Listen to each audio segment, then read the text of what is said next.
This video is part of CAE Associates ANSYS e-learning series. CAE Associates is an engineering consulting firm in Middlebury, Connecticut, specializing in finite element analysis and computational fluid dynamics. We have been an ANSYS channel partner since 1985 and have developed our ANSYS e-learning series to help you maximize your software investment. Please visit our website, which includes an extensive resource library with over 250 items and counting in an easily searchable area. We also invite you to visit our Engineering Advantage blog, where we share insights from our many years of performing engineering analysis. CAE Associates also offers an extensive schedule of ANSYS courses taught at our Middlebury office. If you need help deciding on the best courses to take for your application, visit our CAE University page.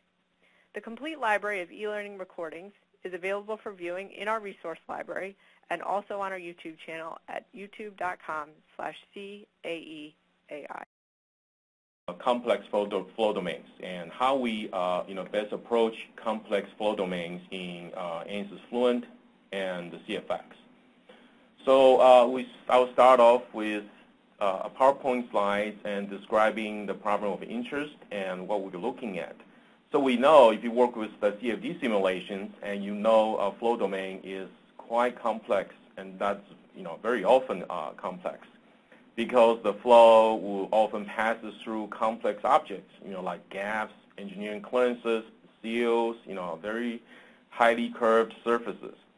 So as a result, and you have these flow passages, and which is very narrow, very thin, and very long, and with high curvature, and that needs to be resolved to get the good solution out of it.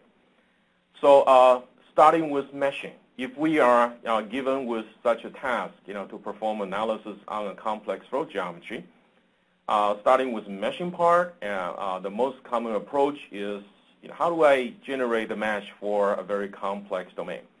Obviously, I'm going to look for a very, probably the easiest method available for such a domain.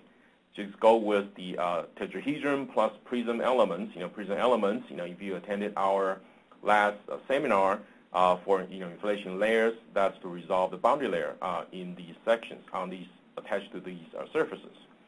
So this is probably the most common method used to mesh a complex flow domain, because it's probably the most robust, can handle complex geometry, and you have the advantage of using tetrahedrons. You can put tetrahedrons into very oddly shaped geometry and surfaces, right? And it's convenient. However, the mesh that you get, could be because of the isotropic nature of the tetrahedron elements, right? We're going to have a very large, sometimes excessive element count, because tetrahedrons are not easily, stretched in one direction or another, and they have aspiration, most likely stayed in 0.5, 0.6 range, so it's not easy to stretch the elements. If you want to use the elements, tetrahedron elements for thin gaps, you're going to resolve in you use many elements, put into the thin gap to resolve that section. And the other issue could be like in the same flow domain, you have very disproportional element size ratio. From the elements in the thin gap could be on the order of microns, and then to the other flow domains, you have element size of millimeter or centimeter or an inch, and you have an element ratio of like 1,000 to 1. This, because of the element count, the meshing could take a long time. The mesh could take a long time to generate, to fill these tight spacing and gaps and putting like 10 million elements in those places. And sometimes workbench, will fail to handle these problematic geometry. If you use workbench meshing enough and you handle some of these difficult situations, and you probably have seen those, run into difficult problematic geometries. So with that in mind, and is there any other way, alternative approach for this kind of issues? So I'm going to bring up the problem of interest, I'm using a simple geometry to demonstrate what we're talking about today. I have a tight gap. It's not really tight, but it's a narrow gap, like a cylindrical shape, with attached on top of that, there's a flow volume. It's rectangular. But with the combination of those, the whole flow domain is a single part and it's not sweepable. Okay? If the inner surface is rotating at some RPM, for example, now I need to resolve the shears in the gap, in the flow gap. So for this case, I really can't use very large element count, large element, for the gaps like 1 or 2 elements because I'm not solving anything. I would be very likely to go to this type of meshing situations, okay? And with tetrahedrons plus prisms, and we end up with 1.26 billion elements. So at this point, I would like to show you what we have here.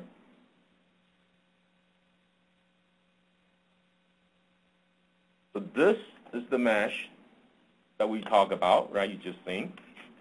I have a single fluid part, and if in order to resolve the flow gap, I create some prism layers. That's the best I can do, plus the combination of tetrahedrons.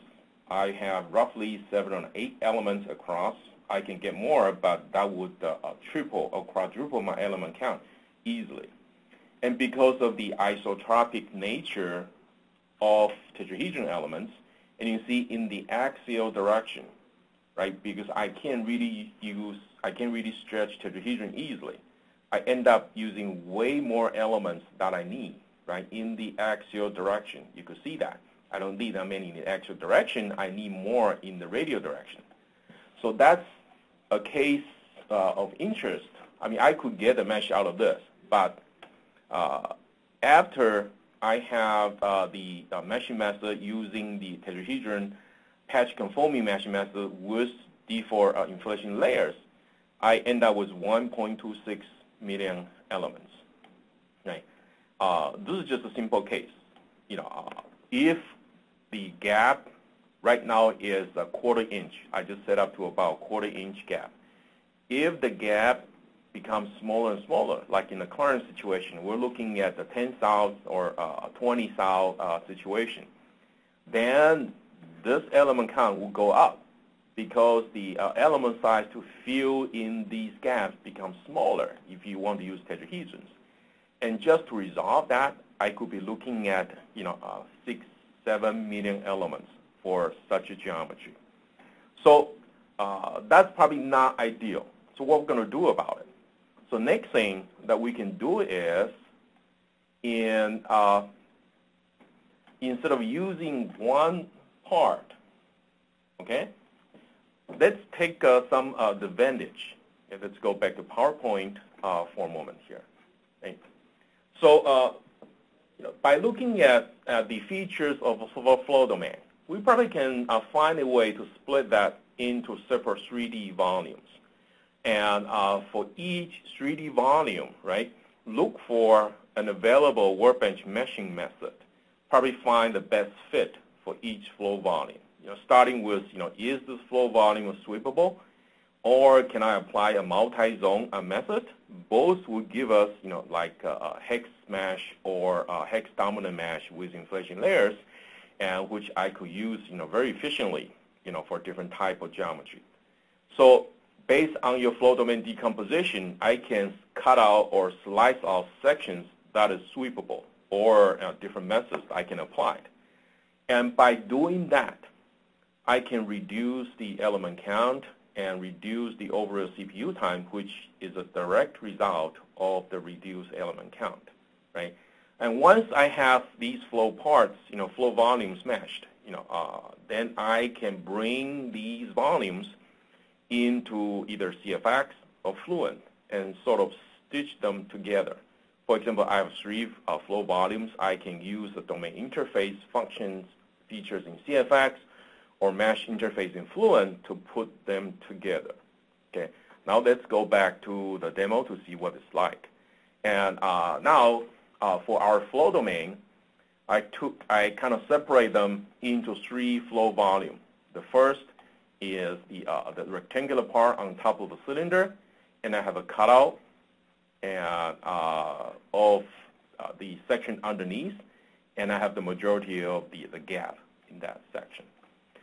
So by separating the flow volume into 3 parts, and now what will be the into 3 flow volumes, but now I assign them. I form a multi-body part right here, as you can see here. Okay, this is a multi-body part in workbench. Okay, what would the mesh look like? So by doing this, okay, now I'm no longer being restricted, to a non-sweepable body or volume. I can now take advantage of the workbench meshing method to assign meshing method to each one.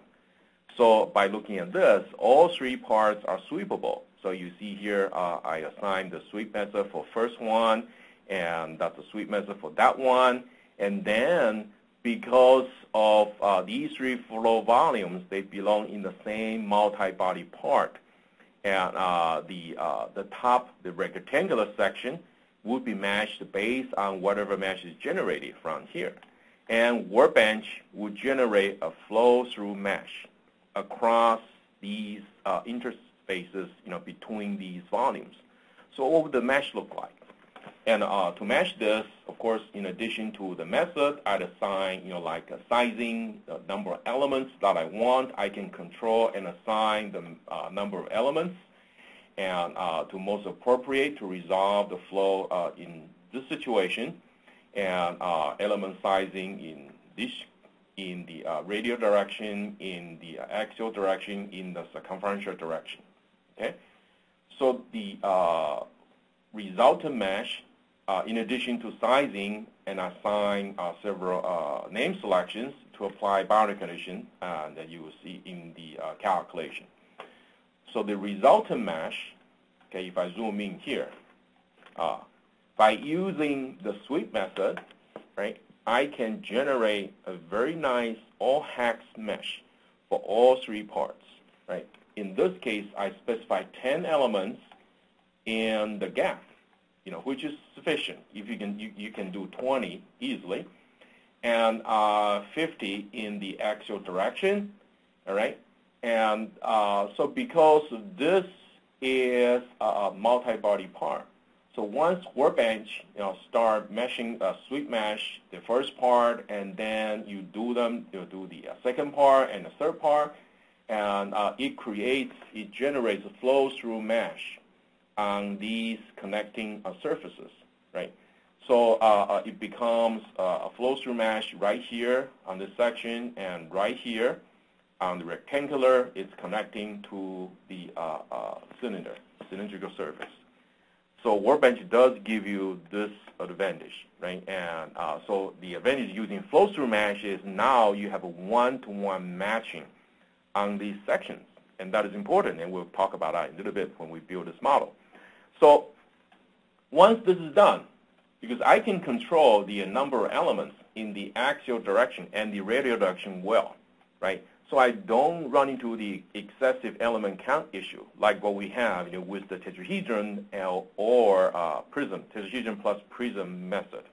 The total element count right here, you can see here the number of elements, 145,000.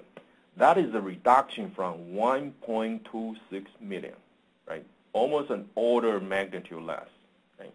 And this will help you tremendously, reducing your CPU time, as well as improve your solution accuracy, because there's less elements, and the hex meshes are less diffusive, and provides more accurate result in the flow gap and so forth. Right. So once we have the flow-through mesh, the next thing is we're going to take it to the preprocessor CFX pre or Fluent interface to see what they're like, how we handle that. Now we have 3 flow volume, keep in mind, instead of just 1 big flow volume. So if we bring it CFX pre surfaces, okay, that's the flow volume, 3 flow volume and the flow-through mesh that you can see here. In here, I'd assign the boundaries for the surfaces, right? That would be the end, the two ends. That's the inner cylinder, okay? And this is the outer cylinder. Did you notice one thing? If you notice that in CFX, if I don't assign an external surface, it would be designated as a default boundary, which means it will be treated as a wall, right? In this case, because of the flow-through mesh, CFX Pre can identify the contact region. So in those regions, like this surface and that one, these are the 3 flow volume coming into contact. And because of flow-through mesh and these 3 volumes in a single part, CFX Pre would treat those as internal nodes. So there's no additional specification that is required for this situation. So that's one big advantage. If you can create a single part with multi-bodies, and you can take advantage of this feature, and you just have, you don't need there's no additional concern or boundary that you need to specify. And you'll be treated as the internal volume, internal element. Similarly, if you look at Fluent, now we use, this is the project page that I use. We look at the mesh, and we generate a CFX mesh, CFX Pre. Then we look at the Fluent, use the same mesh, look at Fluent interface, and we take this into Fluent, right? And you notice that in the boundary zones, we do have the name selections that we specify, N1, N2, and showed up. These are the boundary surfaces.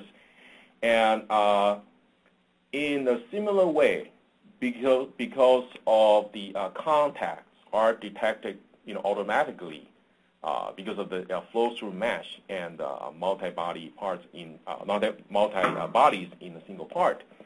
Fluent can also identify the surfaces, that the 3 volumes come into contact as the internal elements. Again, Fluent would take that as the internal nodes and elements, and you do not need to do something additional for these surfaces that you can see here. There's no wall boundary right here on this surface or on these 2 edges right here, right? Similar to the CFX. So with this in mind, so if you can decompose the flow domain into a single part with multi-bodies, and the workbench is able to mesh it to give you flow-through mesh, that would be ideal. Okay, that would be ideal. Then you don't need to worry about these interfaces at all. Next, we're going to talk about situation. What if you can't? What if the geometry is more complex than you think? Then you cannot do this. Okay, and that would be the last situation. Right? And in this case, instead of one single part with multi-bodies, now I have 3 separate parts. Okay, they don't belong to the same part, and there are 3 separate volumes. Right? What are you going to do with this situation?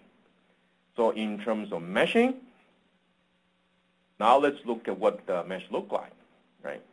And all 3 parts, again, they are sweepable. Right? I did the best I could to match the element count by specifying, a sweep method and element sizing in the circumferential direction, in the axial direction, and also in the gap in this cutout section, and just to match roughly the same element size for the rest of the domain, right? And all 3 volumes, I can use sweep method. That's a sweep method for the cutout, and that's a sweep method for the rectangular section on top of the cylinder. Right?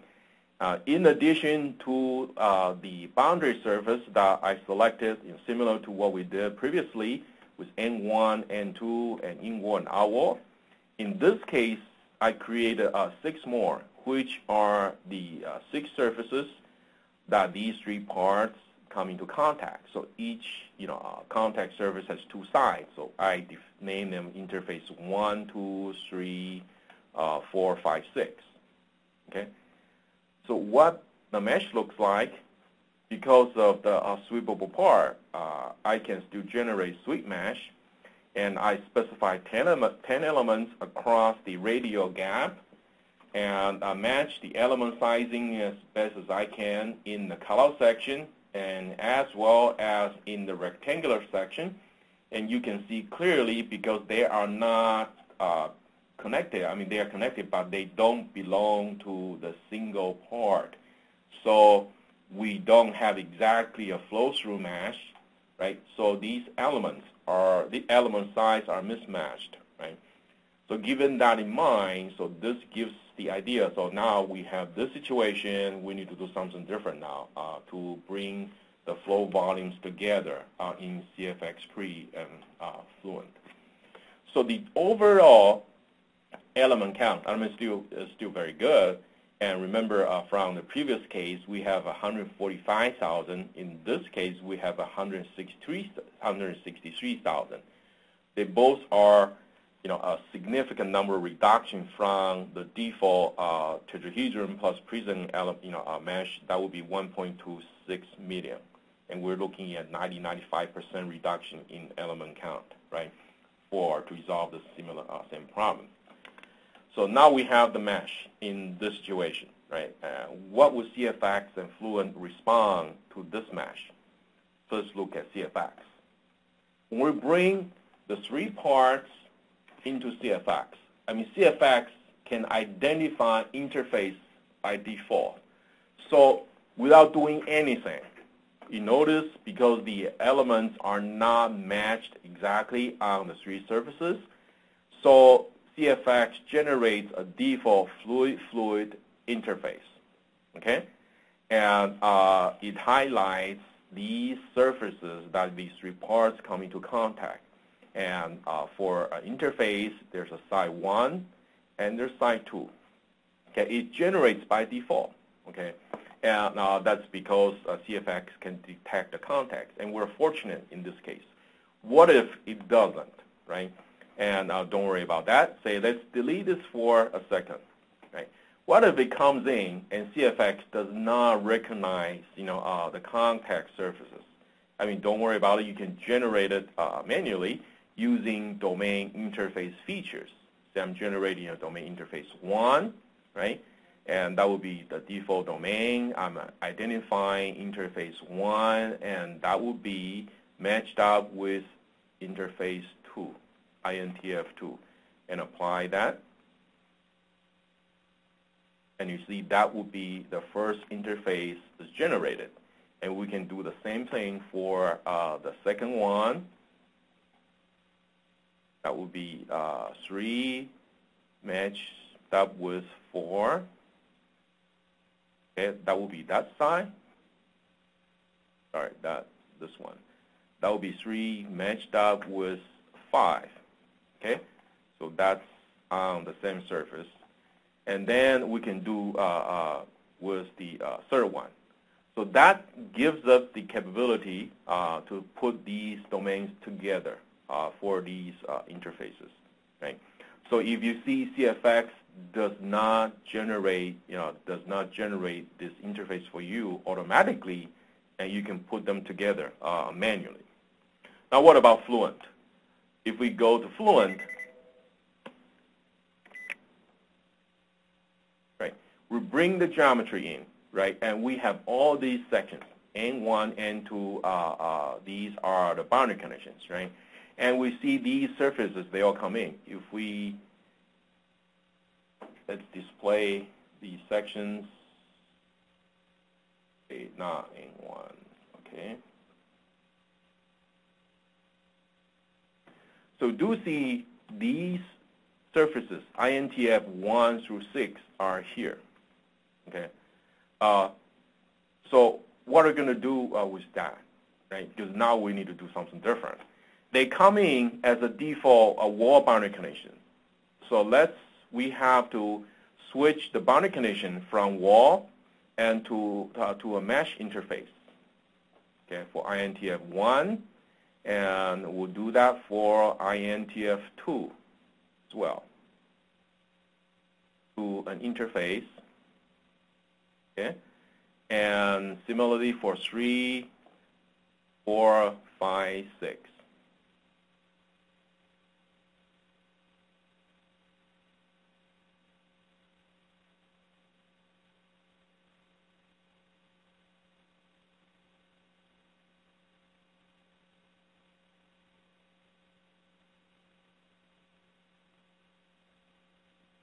So now check these 6 surfaces, they all become interface now. So once they are defined as an interface, now you see the mesh interfaces feature, is now available. And we will create, using this function, to create the interface 1, mesh interface 1. Then I'm going to connect 1 to 2, right? And say create, just like that. And I have 1 interface. I can create the second one and connect the INTF3 to 4, for example, and create the second one. And then the third interface, that would be 5 and 6 for the 2 sides. So based on the surface definition, the non-matching elements, that we created 3 mesh interfaces in Fluent. So by doing that, the numerical fluxes will be interpolated across the interface. Same thing, same methodology will be used in CFX domain interface as well. And because there's no one-to-one matching, so the solver will preserve the total quantities while interpolating them across the interface, to preserve numerical accuracy. So by doing this, we put the flow domain together, right?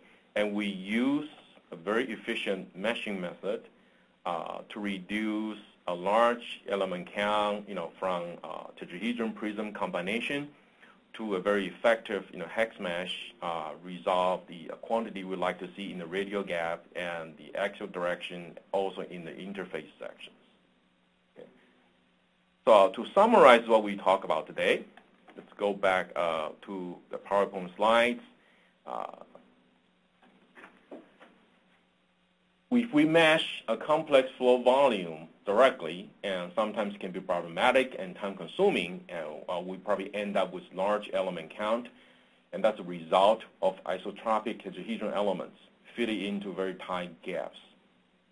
So it could be easier to look at, is there any potential, any possibility to divide the flow domain into several parts and take advantage of the very versatile workbench meshing method, apply the most suitable meshing method to each part.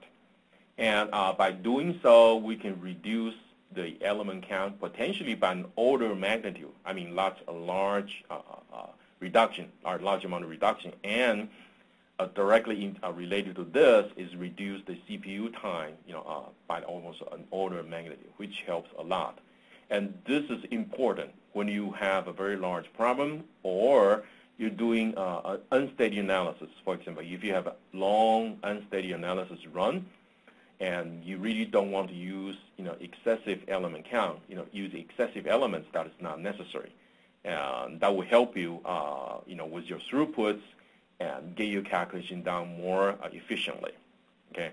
So once you have all these parts meshed, you can bring this together and stitch those flow volumes or integrated flow volumes together in CFX Pre using domain interface, or in Fluent, use mesh interface features.